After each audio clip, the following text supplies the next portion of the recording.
representando o Conselho Nacional de Educação. O César, que é atualmente conselheiro da Câmara de Educação Básica. Com a palavra, professor.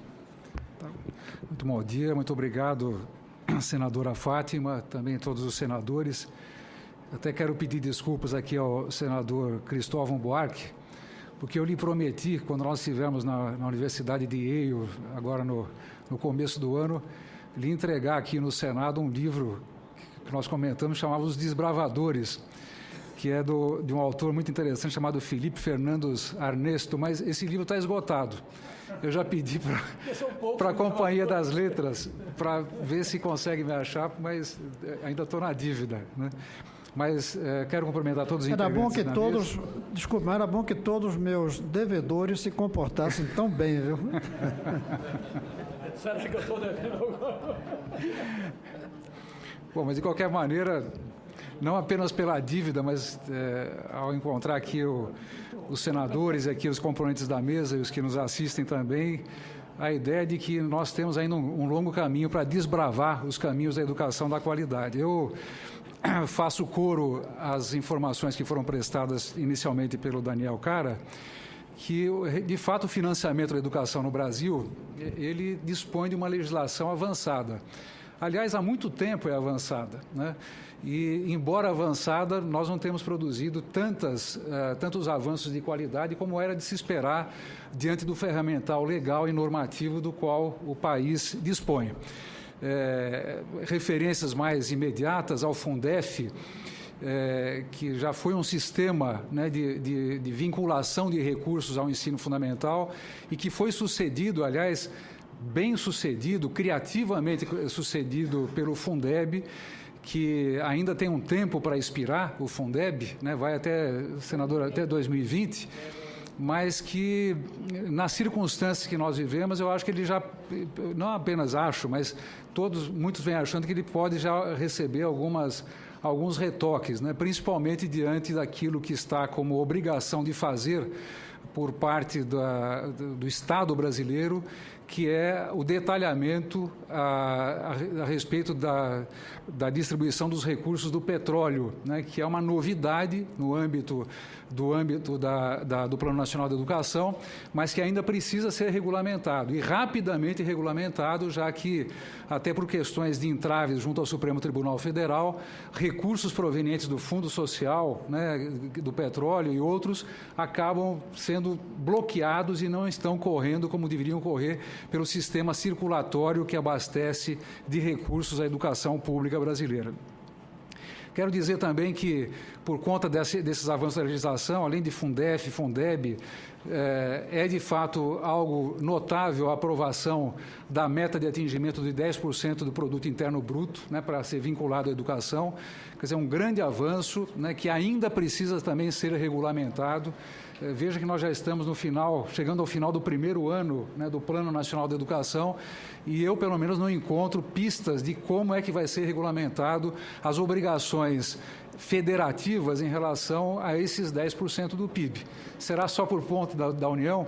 Os estados e os municípios terão obrigações também em relação a isso? Enfim, há uma dúvida grande exatamente nesse instante em que estados e municípios se debruçam na atualização ou na realização, na elaboração dos seus respectivos planos de educação.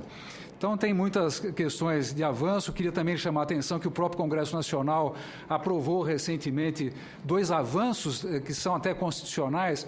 Um não é constitucional, mas é a restauração, o fim da DRU, a restauração das obrigações da União em relação ao financiamento da educação, que antes eram 12%, né, por conta da DRU, e passaram a voltar a ser os 18% que são determinados pela própria Constituição brasileira.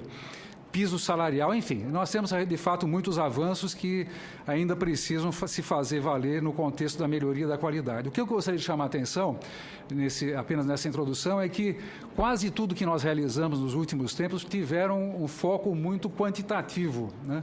E ele foi muito importante, mas, claramente, esse foco quantitativo, ele é insuficiente. O Fundeb, por exemplo, que é um grande sistema de financiamento da educação básica, ele transforma cada um dos estudantes matriculados na rede pública quase como uma espécie de uma unidade de valor, uma moeda, né? Quanto mais matrículas, mais recursos aquele ente federativo pode ter. Agora, além de recursos, nós precisamos ter qualidade. E eu vejo que é isso que nós precisamos avançar. Com todo esse sistema, nós, de fato, desenvolvemos um avanço muito grande na capacidade de planificação, na medida em que os entes federativos podem olhar, inclusive, além dos tempos governamentais, aquilo que podem dispor para o financiamento da educação. Isso é um avanço muito importante. Todos nós sabemos que a educação não é política imediatista, é política de médio e longo prazo e, portanto, perpassa os limites temporais dos mandatos governamentais. Avançamos também em termos de previsibilidade, avançamos quando vinculamos os 60% dos recursos, pelo menos do Fundeb, para a valorização do magistério, para o pagamento do magistério da educação básica, enfim. E com isso conseguimos aumentar bastante o índice de cobertura. Tanto é que nós verificamos nos últimos tempos que onde é que avança o número de matrículas na educação básica? Avança exatamente na educação infantil, onde havia e há ainda um nível bastante discreto de cobertura em relação às necessidades, porque a partir do momento que o Fundeb passou a contemplar as matrículas em creche e pré-escola como unidade de valor que compõe as receitas dos municípios, no caso especificamente dos municípios, isso acabou induzindo de uma maneira positiva a ampliação de matrículas na educação infantil. Com todos esses processos, né, o que eu gostaria também aqui de assinalar é que nós, também por conta do desenvolvimento da potencialidade econômica do país, o fato é que cresceu e cresceu significativamente o montante de recursos que é aplicado na educação no Brasil. Veja que de 2003 a 2013, os investimentos totais em educação do Brasil passaram de 4,3% 4,6% do PIB para 6,6% do PIB. E isso para um país como o Brasil, com as dificuldades que enfrenta, não é um esforço pequeno, é um esforço enorme de toda a sociedade, dos governos, dos órgãos de governo, mas certamente um esforço da sociedade. E mesmo em relação àquilo que é o investimento direto, portanto, na educação básica, ações de governo, saltou de 3,9% para 5,6%. Bom, enfim. Essa trajetória precisa continuar, né, de aumentos. 10% do PIB, elas representam um repto, né, um desafio extremamente importante, mas o conceito que foi persistentemente ao longo dos anos construído de custo-aluno-qualidade inicial e custo-aluno-qualidade, ele não é apenas fruto da persistência, mas da oportunidade. É claro que ele avança no sentido de exatamente de regulamentar dispositivos da própria Lei de Diretrizes e Bases da Educação, que determina que sejam regulamentados quais são os insumos necessários para que nós possamos ter uma educação de qualidade em cada uma das etapas, né, e até de modalidades da educação. E eu vejo que nós que trabalhamos no campo legislativo ou normativo em geral da educação básica, temos dois grandes desafios nesse instante, que estão completamente correlacionados. Evidentemente, que é o custo-aluno-qualidade, né? Isso, e o outro é a Base Nacional Curricular Comum. No meu modo de entender, esses dois movimentos, essas duas construções têm o mesmo espírito, que é a enunciação clara e objetiva de direitos.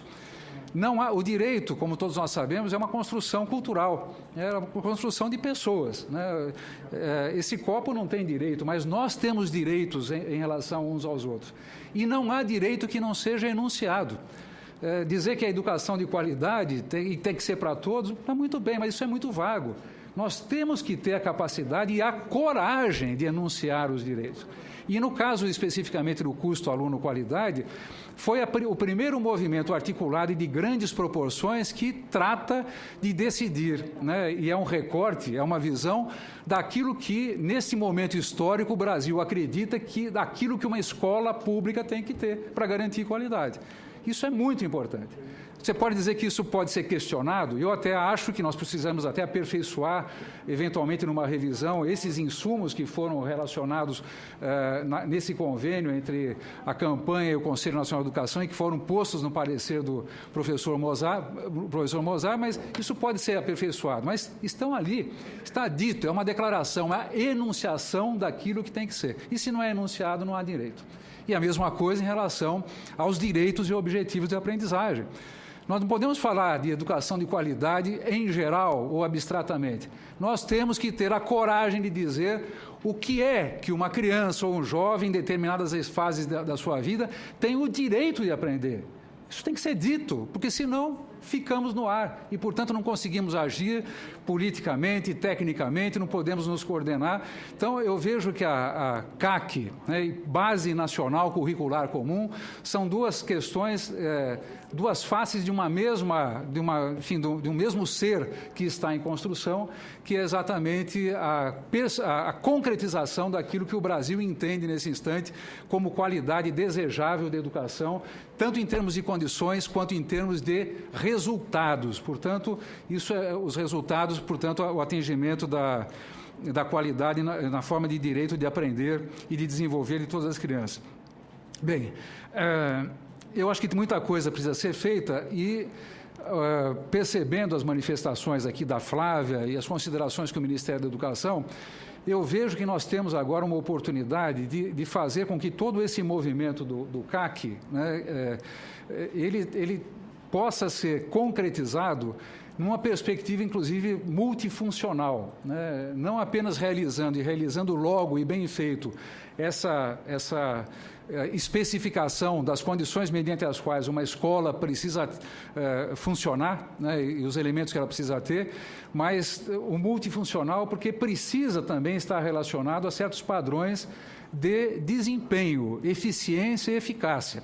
Eu sei que a palavra eficiência e eficácia, frequentemente, ela é misturada, né, e, de alguma maneira, já se procura, vamos dizer assim, estigmatizar quem fala disso, como se fosse uma visão muito gerencialista das coisas e do Estado. Mas eu acho que não. Nós temos que ter apreço e responsabilidade com questões de eficiência e eficácia no uso dos recursos públicos, porque eles dizem respeito ao atingimento dos direitos de aprendizagem e desenvolvimento dos alunos, sejam crianças, sejam jovens, sejam adultos que estão sob a guarda e responsabilidade do Estado e da sociedade na educação básica. Então, eficiência, eficácia, isso nós precisamos ter essa junção. Então, os estudos necessários a essa correlação, eles precisam ser feitos. Eu estava examinando esses dias os resultados da Avaliação Nacional de Alfabetização. Todos sabem que eu tive a honra de receber, de fato, a incumbência de coordenar a montagem do Pacto Nacional pela Alfabetização na Idade Certa, né? E dentro da composição do Pacto Nacional pela Alfabetização na Idade Certa existe um componente importantíssimo que é a avaliação. Então, anualmente aplica-se censitariamente a ANA, Avaliação Nacional de Alfabetização. E os resultados, senadora Fátima, já da primeira avaliação de 2013, mostram que talvez esteja aí, né, a pedra angular daquilo que nós precisamos fazer em matéria de educação. Se nós verificamos que uma parte ainda grande das crianças brasileiras já chegam ao terceiro ano do ensino fundamental sem saber ler, escrever e contar, né, em resumo é isso, nós vamos verificar que se este problema não for de fato resolvido, com as condições mediante as quais precisa ser resolvido, nós não vamos resolver o problema da educação em momento nenhum. E aí, volto aqui a argumentar, usando um exemplo concreto. O estado de Sergipe, ele tem um per capita aluno ano de Fundeb, que é praticamente 50% a mais do que o per capita aluno ano do estado do Maranhão. Sergipe não recebe nem complementação da União. Maranhão recebe complementação da União e já com a complementação, Sergipe tem quase 50% a mais de valor per capita aluno ano. Entretanto, Sergipe está na mesma situação semelhante ao Maranhão, onde cerca de 40% das crianças chegam ao final do terceiro ano do ensino fundamental sem saber ler e contar. e cerca de 60% das crianças chegam ao terceiro ano no final do ensino fundamental sem saber escrever. Quer dizer, se isso não mobilizar, né, os corações e mentes desse país, em termos das condições para que isso seja de fato resolvido, e ainda bem que nós temos hoje um esforço que está sendo desenvolvido por estados, municípios e a própria União, que é a implementação das ações do Pacto Nacional, que ainda precisam se concretizar, né, com toda a criança de fato alfabetizada até aos 8 anos de idade. Eu queria finalmente aqui dizer o seguinte: o Conselho Nacional de Educação não deixou esmorecer o parecer do professor Mozart, né? Ele está lá, eu retornei agora por indicação da Presidente da República para mais um mandato do Conselho, e os nossos integrantes da Câmara de Educação Básica, nós sabemos que essa é uma das nossas prioridades. Base Nacional Curricular de um lado, o CAC de outro lado, porque os dois, como eu estava dizendo, concretizam aquilo que podemos indicar como qualidade na educação, como direito, né? Vejam alguns problemas, né, que, aliás, o Daniel sabe que eu repito sempre isso, né? Acho importante que o custo aluno-qualidade tenha uma expressão em valor monetário, né?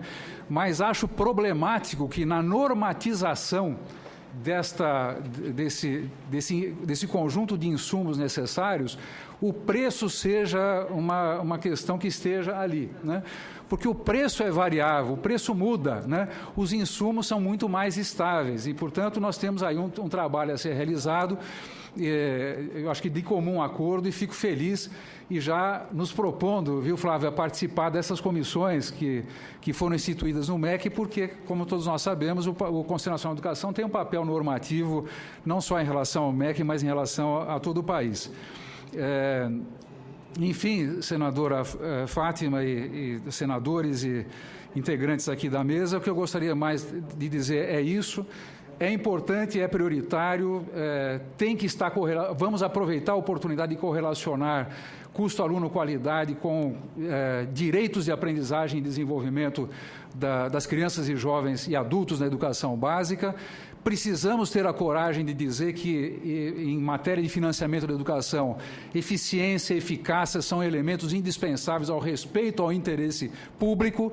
Então, isso tem que estar também correlacionado, e é importante que os organismos do Ministério da Educação e também na montagem do Sistema Nacional de Educação Articulada, sob a coordenação do Ministério da Educação, nós possamos fazer esse trabalho cooperativo de tal maneira que estados e municípios, professores, escolas, alunos e as suas famílias se sintam representados nessas construções que haveremos de fazer.